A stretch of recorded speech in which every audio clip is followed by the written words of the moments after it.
Morning. আজকে হচ্ছে চৈত্র সংক্রান্তি, তো আজকে সোমবার। আজকের ভিডিও এখন থেকে শুরু করছে আর এখন বাজে বেলা 2টো। রান্না বান্না সব কমপ্লিট। আজকে ভেবেছিলাম সময়ের মধ্যে রান্না করব, কারণ অনেকগুলো পদ আর কি আজকে রান্না করার ছিল। তবে ওয়েদার খুব একটা যে গরম সেটা না, অসুবিধা হয়নি। তো চলো এখন থেকে ভিডিওটা স্টার্ট করলাম। আশা করছি আজকের পুরো ভিডিওটা তোমাদের ভালো লাগবে। আগে রান্না বান্নাগুলো চলো দেখিয়ে দিই। তো তোমাদেরকে তো বললামই আজকে চৈত্র সংক্রান্তি, অনেক কিছু পদই করতে হয়। যেমন এখানে রয়েছে কুমড়ো আর উচ্ছে দিয়ে ভাজা, যদিও নিম বেগুনি বানাতে হয়, কিন্তু আজকে সোমবার, সৃজনের জন্মবার, তো তার জন্যই আর কি আজকে বানিয়েছি উচ্ছে কুমড়ো দিয়ে ভাজা। আর এখানে রয়েছে পাটের শাক, যেটা কিনা আমি রসুন ফোড়ন দিয়ে করেছি। আর এখানে রয়েছে হচ্ছে আম দিয়ে মুসুর ডাল। এটা তো আমার হাজবেন্ড আর আমার ভীষণ পছন্দের, মানে এমনও দিন হয় যে আমি হয়তো শুধু ডালটা আর ভাতটাই খেয়ে নিলাম। তবে আজ অনেকগুলো পদ রয়েছে। আর এখানে রয়েছে ঝিঙ্গে আলু দিয়ে পোস্ত, যেটা কিনা আমার ছেলের খুব ফেভারিট। সেজন্য এখানে না লুকিয়ে লুকিয়ে দেখছে খিদে পেয়েছে। আর এখানে রয়েছে, তো এটা হচ্ছে এঁচোড় চিংড়ি আর সজনে ডাঁটা আজকে দিতে হয় বলে, তো তার জন্য কাল 2টো ডাঁটা কিনে এনেছিলাম জানো, তো সেটাই দিয়েছি। আর এখানে রয়েছে হচ্ছে মাছের ঝাল, রুই মাছের ঝাল আর কি, সর্ষে দিয়ে। তো এখানে তো স্যালাড রয়েছে, সাথে রয়েছে কাঁচা লঙ্কা আর নুন, এটা আমার হাজবেন্ডের জন্য। আর আজকে না চাটনি বানাইনি, মাথায় দেখো তেল নিয়ে পুরো স্নান করেছি, প্রচন্ড মাথা ঘোরাচ্ছিল সকালবেলা করে, এই জন্য। তো মা দিয়েছে কুলের আচার, তোমাদের সাথে শেয়ারও করা হয়নি, তো ভাবলাম চলো তোমাদের সাথে শেয়ার করবো, সাথে আমরাও খাবো। অনেক দিন হয়ে গেল মা দিয়েছে কিন্তু খাওয়া হয় না। আসলে কি বলো না, একা একা ভাত খায়, তো এর জন্য আচার টাচার খেয়ালও করে না। তো চলো একবার দেখাই তোমাদেরকে। তো দিস ইজ দ্য কুলের আচার, মানে অসাধারণ বানিয়েছে মা এটা। তো ভাবলাম যে চলো আজকে খাওয়া যাক। তো চলো এখন থেকে ভিডিওটা স্টার্ট করলাম। আজকে কি করছি না করছি সবটাই আমাদের সাথে শেয়ার করো, ভিডিওটা দেখতে থাকো। বাইরে করেছে প্রচণ্ড পরিমাণে মেঘ, হঠাৎ করেই এত মেঘ, তো বেশ হাওয়াও দিচ্ছে, কিন্তু এই যে জানালা কপাট একদম লেগে যাচ্ছে। আর মনে হচ্ছিল যে প্রচণ্ড পরিমাণে বৃষ্টি হবে, কিন্তু সেরকম একটা বৃষ্টি হয়নি। যাই হোক, হাওয়া বাতাস দিয়েই মোটামুটি একটা আবহাওয়াটা ঠান্ডা করে দিয়েছে। আর দেখবে এরকম উৎসবের দিনে যদি বৃষ্টি হয় না, মন একদম ভালো লাগে না, খুবই মন খারাপ লাগে। তারই মধ্যে আমাদের একটু বেরোনোরও আছে, তো সব কিছু মিলিয়ে মনটা বেশ খারাপ লাগছিল যে পাছে বেরোতে পারবো না। আর এই যে আমাদের কোয়ার্টারের ভেতরে আম গাছ রয়েছে একটা, ওই আম গাছ থেকে ঝড় দিলেই আম পড়তে থাকে। তবে এবারে যেন ওই একটা ঝড়ে প্রচুর আম পড়ে গেছে, আর মাঝখানটাতে একদিনও বৃষ্টি হয়নি বলেই আমগুলো ঠিকঠাক আর কি শক্তভাবে লাগেনি। তো তারপরে একটা বৃষ্টি হয়েছে আর তাতে আম এমন ধরে গেছে, একটা আমও আর কি আর পড়েনি। আর খুব আম কমেও গেছে। যখন আম গাছে ফুল এসেছিল, মানে বকুল দিয়েছিল, তখন দেখেছিলাম প্রচুর, মনে হচ্ছিল এবছর অনেক ফলন হবে, কিন্তু ওই যে এবারে মাঝখানটাতে একদমই বৃষ্টি হয়নি বলে এরকম অবস্থা। আর আমি এখন কি করছি সেটা দেখেই তোমরা ভাবছো, তাই না? এরকম করে কে কাপড় ভাঁজ করে রে ভাই? একদমই এরকমভাবে কাপড় ভাঁজ করছি না। আসলে সৃজনের, ওর বাবার, তারপর আমার সাথে চাদর রয়েছে, এই সমস্ত কিছুগুলো আলাদা আলাদা পার্ট করে নিচ্ছি, তাহলে আমার না গুছিয়ে নিতে সুবিধা হবে। তো প্রথমে সৃজনেরগুলো ধরেছি, ওরগুলো আগে ভাঁজ করে ওর জায়গায় তুলে রাখবো, তারপর ওর বাবারগুলো, তারপর আমারগুলো। তো এইভাবে করলে না পার্ট বাই পার্ট আমার জায়গায় জিনিস জায়গায় চলেও যায়, আর আমারও ভাঁজ করতে একটু সুবিধা হয়। তো তার জন্য আমি কিন্তু এইভাবে করে গুছিয়ে নেই। যেহেতু বেশিরভাগটাই আমার একসাথে তুলে আনা হয় ওপর থেকে, তো তার জন্যই আর কি একদম দলা পাকিয়ে যায় বলতে পারো। তো এই আর কি তাড়াহুড়ো করে কাজগুলো সমস্তটাই সারছি, কিন্তু ভেবেছিলাম বাইরের দিকে যাব, সে তো আর হলো না। তো যাই হোক, কালকে পয়লা বৈশাখ রয়েছে, তো কালকেই ভাবছি তখন যাব না হয়। কি বলো না, যখন অনেক কিছু কাজ তোমার চোখের সামনে ভেসে উঠবে আর হাতে তোমার একদমই কম সময় থাকবে, তুমি তখন বুঝতেই পারবে না কিভাবে সমস্তটা সামাল দেবে। আমার অবস্থা এখন সেরকমই। আমি ওইদিকে ব্লগ লাগিয়েছি, আরেকটা ফোনে ব্লগ দেখছি, আর এইদিকে আর কি আমিও নিজের কাজকর্মগুলো সারছি। তো আমাকে অনেকে কমেন্ট করো যে আমার ভিডিও ভালো লাগে, আর আমার ভিডিও দেখতে দেখতে তোমাদের অনেক কাজ সারা হয়ে যায়। আমারও এমন কিছু মানুষ রয়েছে যাদের ব্লগ দেখতে দেখতে আমারও কিন্তু অনেক কাজই আর কি সারা হয়ে যায়। তো এই যে আমি আমার জায়গায় সমস্ত জিনিসটাই রেখে দিচ্ছি, আর আমার জায়গাটা যদি অগোছালো থাকে আমার মাথা একদম ঠিক থাকে না, মানে কিছু খুঁজে পাই না। দেখবে যখন যেটা প্রয়োজন সেটা হাতের সামনে যদি না পাও তাহলে কিন্তু প্রচণ্ড ইরিটেটিং লাগে। এটাই আর কি। তো এই দিকটা করে আমার সমস্ত ওড়না, তারপর চুড়িদার এই সমস্ত রয়েছে, এই দিকটা করে নাইটি রয়েছে। মানে এবারে তো বেশি একটা নাইটি কিনিনি, কারণ হচ্ছে নাইটি পরে না খুব একটা বেশি কাজকর্ম করাও যায় না। তো তাই এখন বাড়িতে বেশিরভাগ সময়টাই চুড়িদারই পরে থাকি। তাই বেকার বেকার অযথা নাইটি কিনে আর কি করব, পুরনো যে চুড়িদারগুলো রয়েছে সেগুলোই আর কি ঘরে পরছি। তো এই যে আর ওপরটাতেই আমার যে একটা বাস্কেট রয়েছে, এটাতে সমস্ত ইনারগুলো রাখি, তাহলে সুবিধা হয় খুঁজে পেতে, আর কি বলে না, ওপেনও হয় না জিনিসটা। আর এইদিকে চাদর রাখি, তো বালিশের কভার যে সমস্ত রয়েছে সেগুলো সব নিচের পোর্শনটাতে থাকে, আর বেডশিটগুলো সব ওপরটাতে থাকে। এইভাবে করেই আর কি নিজের মতো করে একটু গুছিয়ে নিয়েছি। আবার কখনো জায়গা এক্সচেঞ্জও হতে থাকে, একঘেয়েমি যখনই লেগে যায় একটা জায়গাকে, তখন আবার আমি এদিক ওদিক একটুখানি তো করেই থাকি। আর তাতে করে কি হয় জানো, আমার বেশ কাজেও অনেকটা এনার্জি বাড়ে।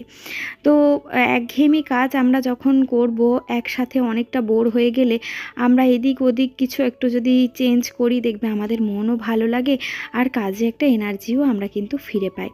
তো যেহেতু আমাদেরকে এগুলো করতেই হবে নিত্য নৈমিত্তিক, আজকে তুমি একটা কাজ যদি না করো, তোমাকে নেক্সট দিনে গিয়ে কিন্তু ডাবল করতে হবে। তো সেই ক্ষেত্রে আর কি আমার মনে হয় তো যে আজকের কাজটা আজকে করাই ভালো। আর কি জানো তো, আমাদের গৃহবধূদের আমি ভেবে পাই না, অনেকেই না বসে সময় কাটায়, শুয়ে সময় কাটায়, মানে আরও বলতে পারো আর কি ফোন দেখে, টিভি দেখে অনেক সময়। কিন্তু আমার না একদমই সময় থাকে না। ওই যে আমি ফোন দেখতে পছন্দ করি ঠিকই কথা, মানে ব্লগ দেখতে, গুটি কয়েক মানুষ রয়েছে যাদের ব্লগ আমি দেখি, তবে সেগুলো এই যে কাজ করতে করতে কানে হেডফোন আমার লাগানোই থাকে, আর যখন ছেলে বাড়িতে না থাকে তখন আবার কানে হেডফোনও থাকে না। তারই মধ্যে আবার ছেলেকে পড়ানো রয়েছে, তার নানান রকমের খাবারের ব্যাপার রয়েছে। তো এই সমস্ত করতে করতেই সারাটা দিন যে কখন পেরিয়ে যায় নিজেও বুঝতে পারি না। আর এই যে টাওয়েলগুলো যেগুলো দেখছো ভাঁজ করে করে রাখছি, সেদিনে তো ঘর পরিষ্কার করেছিলাম, তখন আর কি এগুলো অনেকগুলো লেগেছিল, আর এটা আমি একটা রোলের মধ্যে কিনেছিলাম কিন্তু। তো সেই ক্ষেত্রে আর কি ওটা ভীষণ মানে লাভবান হয়েছি আমি। এত ভালো, খুব ভালো, 199 টাকা নিয়েছিল, অনেকগুলো রয়েছে, আমি কয়েকটা আর কি বের করেছি, আবার রোলটা রেখে দিয়েছে। আমার তো মনে হয় 1 বছরও চলে যেতে পারে আর কি ওগুলোতে। তো যাদের কাছাকাছি বাড়ির জিও মার্ট রয়েছে বা স্মার্ট পয়েন্ট, তো তারা কিন্তু সেখান থেকে এটাকে কালেক্ট করে নিতে পারো, এখনও আশা করছি থাকবে। তো এই আর কি। তারপরে এদিকে রান্নাবান্না খাওয়া দাওয়া সমস্তটাই হয়ে গেছে, আর সেটা তোমাদের সাথে শেয়ার করিনি। তো এই যে তারপরে আমি কয়েকটা বাসন আর কি ধুয়ে তুলে দিয়েছি, আর কয়েকটা নামিয়েছি। যখন বেশি একটা বাসন হয়েছে তখন আমি কিছু কিছু ধুয়ে নিয়ে ভাবে, তাহলে তারও আর কি একটু কাজের পরিমাণটা কমে। সেও তো অনেকগুলো বাড়িতে কাজ করে, তো তাদেরকে আমরা একটুখানি তো এইটুকুনি হেল্পটা করতেই পারি, তাই না? তারপরে গ্যাস ট্যাস একদম মুছে পরিষ্কার করে নিচ্ছি। আর কি বলো না, রান্নাঘর যদি রাত্রের দিকে ক্লিন হয়ে যায় তাহলে দেখবে তোমার কিন্তু অনেক হেল্প হয়ে যাবে। সকালে একদম ফ্রেশ যদি সমস্ত দিকটা থাকে, নিজের মনটাতে একটা অন্য রকমেরই রিল্যাক্স থাকে। আর যদি একটু নোংরা থাকে তাহলে মানে সারাদিনে যে কি অশান্তি মনের মধ্যে চলতে থাকে সেটা তো আর বলে বোঝানোর নয়। তো এই যে বেসিনটাকে আমি এখন ভিজিয়ে দেব। এখন আমি দিয়েছি আর কি ভীম জেলটা, আর ভিনিগারটা বের করে নিয়ে আসলাম, ওটাও দিলাম, আর অল্প একটু করে খাবার সোডা দেব।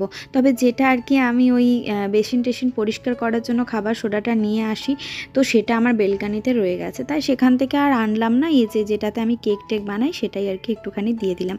তারপর পুরো ব্যাপারটাকে এখন আমি মাখিয়ে রেখে দেবো বেসিনের সাথে।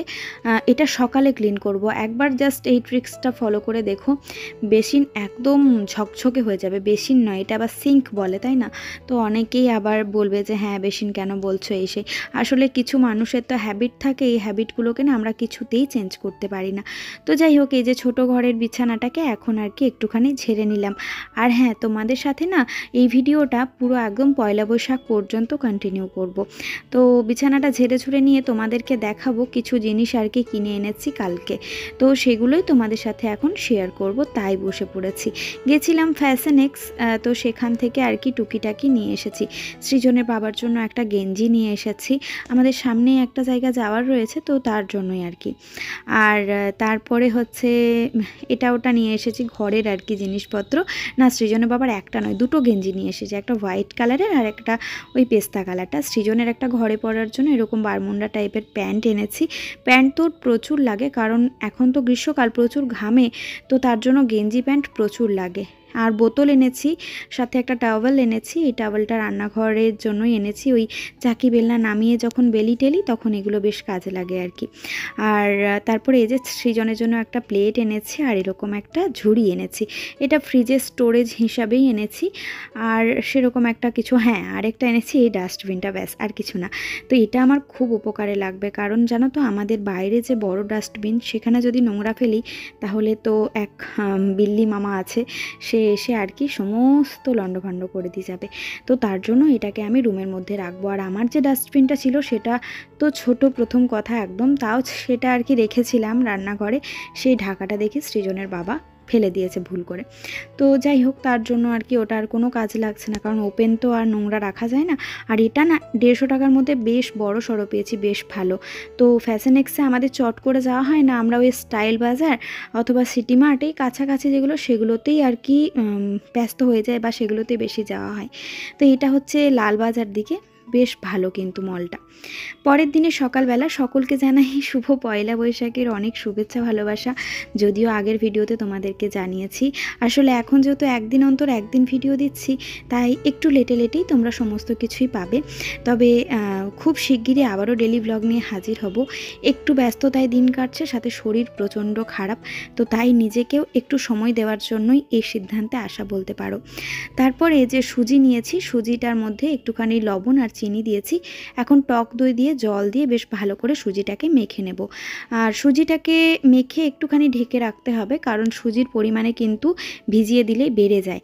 তো সেই বাড়াটার জন্য আমরা কিন্তু মোটামুটি মিনিট 10 ওয়েট করব। তা যদি সকালে ঘুম থেকে উঠেই আমরা এই কাজটা করে রাখতে পারি তাহলে তো আরোই ভালো। এগুলো বাচ্চার টিফিনে দিলে কিন্তু খুব হেলদি একটা ব্রেকফাস্ট, আর সাথে টিফিনও হতে পারে ওদের। আর এই যে গরমের দিন আসছে, এই সময় আমরা মায়েরা প্রচণ্ড চিন্তায় থাকি যে আমরা আমাদের বাচ্চাকে কি টিফিন দেব, তাই না? তো এর জন্য এটা একটা ভীষণ ভালো অপশান তো হতেই পারে। তো তারপরে মিনিট 10 যতক্ষণ ওটা ভিজেছে ততক্ষণে আমি এদিকে সবজিপাতিগুলো কুচিয়ে নিয়েছি। এখানে রয়েছে পেঁয়াজ, রয়েছে গাজর আর ধনেপাতা। তো এখানে চাইলে কিন্তু ক্যাপসিকাম দেওয়া যেতে পারে, বিনসও দেওয়া যেতে পারে, বিট দিলেও বেশ ভালো লাগবে। আমি দিলাম একটুখানি পিরি পিরি মশলা আর দিলাম চিলি ফ্লেক্স। পিরি পিরি মশলাটা দেওয়ার একটা কারণ রয়েছে, আমি না ওটাকে চিলি ফ্লেক্স ভেবেছি। আজকে না সব ভুলভাল সকাল থেকে কাজ করছি পয়লা বৈশাখের দিনে, জানো। তো যাই হোক, তারপরে সামান্য একটু বিট লবণ দিয়ে দিয়েছি। এখন এটাকে বেশ ভালো করে আর কি মেখে চুকে নেব। তো যখন দিয়ে দিলাম তখন আর তুললাম না, ব্যাপারটা দেখলাম যে কেমন হয় খেতে, দেখছি না বেশ টেস্ট হয়েছিল। কিন্তু ওই মশলাটা না বিশেষ করে ওই পপকর্নে খাওয়া বা হয়তো তুমি কোনো একটা পকোড়া খাচ্ছ, তো তখন তোমার পিরি পিরি মশলাটা বেশ ভালো লাগে খেতে আর কি। এখন দিয়ে দিচ্ছি পরিমাণ মতো বেকিং সোডা আর বেকিং পাউডার।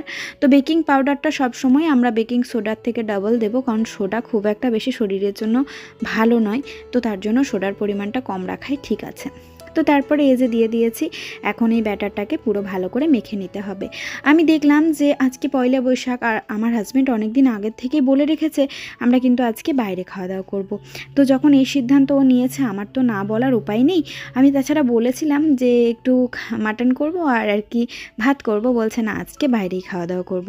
দেখলাম না সকাল থেকে ঘরে উনুনে কিছুই রান্না হবে না, এটা তো আর হয় না, কেমনই একটা লাগে, তাই না?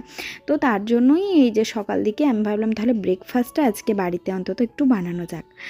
তো তাই আর কি এই সিদ্ধান্ত। তবে তোমাদের সাথে কেন শেয়ার করব না, তাই তোমাদের সাথেও শেয়ার করছি। আর কি বলো না, এটা আপ্পা প্যানে খুব ভালো হবে, অথবা হচ্ছে ওই যে 4টে একদম বাটির মতো করা থাকে না, যে একটা প্যান, ফ্রাই প্যান পাওয়া যায় বেশ ভাগ ভাগ করা, সেটা আমার নেওয়ার একটু ইচ্ছা আছে। তো এই মুহূর্তে হয় না সব সময়, মানে আমরা যেটা চাই সেটা সব সময় আর কি আমাদের হয়ে ওঠে না। তো আমি ওটা নেব খুব শিগগিরই। সেটাতে হলে একসাথে 4টে করে হয়ে যাবে। এভাবে আমি এখন একসাথে 3টে করেই করছি। তো দেখো এরকম পুরো লাল লাল করে ভাজা হবে, আর ফ্লেমটা কিন্তু একদম লোতে থাকবে, তারপরেই আর কি এই রান্নাটা হবে। তোমরা একবার অবশ্যই ট্রাই করো। আমি তো এটা রিকোয়েস্ট করব, যারা এখনও পর্যন্ত খাওনি সুজির এই ব্রেকফাস্টটা এত টেস্টি। তো এটা না আমি আজকে আর সস বা কোনো চায়ের টায়ের সাথে নয়, আজকে আমি একটা চাটনি বানাবো। তাই এখানে নিয়ে নিয়েছি ছোলা আর বাদাম ভাজা। ছোলাটা একটু বেশি করে নিয়েছি, বাদামটা একটু কম নিয়েছি। তারপর ছোলা আর বাদামটাকে একসাথে আমি কিন্তু প্রথমে গ্রাইন্ডারে ঘুরিয়ে নিয়েছি। তো ওটা জাস্ট একটা ছাতুর মতো দেখতে হবে। আর এইদিকে কিন্তু আমি হাফ পেঁয়াজ আর কয়েক কোয়া রসুন একসাথে দিয়ে আমি এই তরকার যে হাতাটা রয়েছে সেটাতেই একটুখানি ভেজে নিচ্ছি আর কি হালকা করে। তো তারপরে এই যে এটা বাটার পর একটু জল জল ছিল বলে আমার এরকম একটা হয়েছে, তাছাড়া একদম গুঁড়ো ছাতুর মতো হবে দেখতে।